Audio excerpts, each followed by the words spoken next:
I'm going to need you to be /SRS with me for a moment. We have all seen Toy Story. I do not need to explain the plot of the movie, but I will anyways on that 0.00001% chance that someone watching somehow, someway hasn't seen it. Okay? Wait. Future Pumperum, stop the music. I recently found out that only 8% of you are subscribed.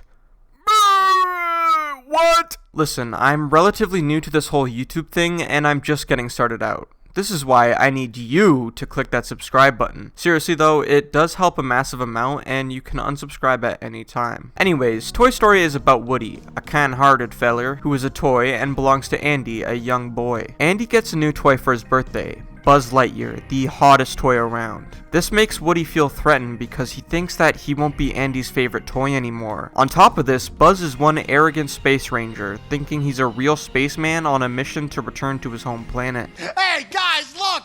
It's the real Buzz Lightyear! You're mocking me, aren't you? Oh, no. Buzz, look, an alien! Where?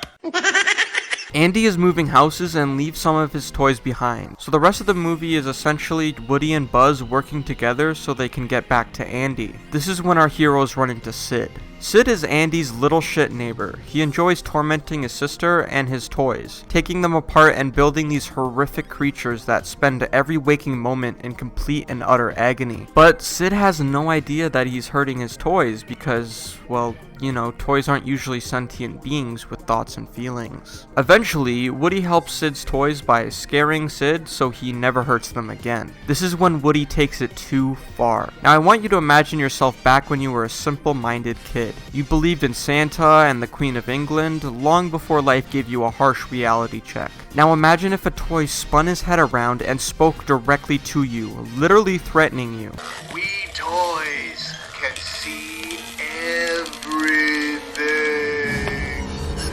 You should kill yourself now! How would this affect a young person's mind? Sid is an 11-year-old boy, so it's without question that this event certainly traumatized him in some regard. You can even see how horrified he is in the movie right after this scene.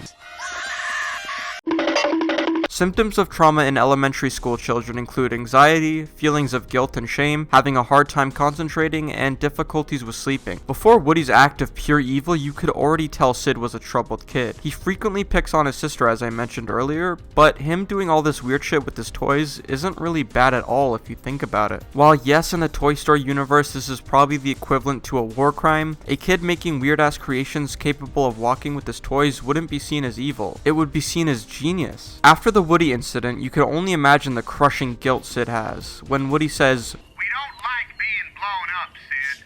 Or smashed, or ripped apart. and Sid replies with, It's in my opinion showing that Sid in this moment realizes that all the toys he's torn apart and put back together also can think and talk, just like Woody, and he instantly feels horrified at what he's done. And these symptoms of childhood trauma would most likely hugely affect a troubled kid such as Sid. Once he comes to terms with toys being capable of thought, he most definitely felt extremely bad for his creations. After all, he was just having fun and wasn't even aware he was hurting anyone. This guilt on top of the fact that absolutely no one would believe him if he told them what happened is almost guaranteed to change the course of his life. We can see this in Toy Story 3, where Sid makes a short cameo as a garbage man. He doesn't seem to be bothered anymore by the speaking toys, but I mean, he's a garbage man. What I think is that this traumatic event led him to having extreme difficulties in school, leading him down a rough path that eventually led him to working as a garbage man. Also, I got nothing against garbage dudes. It's a cool job, to be fair. You get to watch the truck crush the garbage and stuff. It's just that in cartoon land over here, being a garbage man is probably not a very good thing.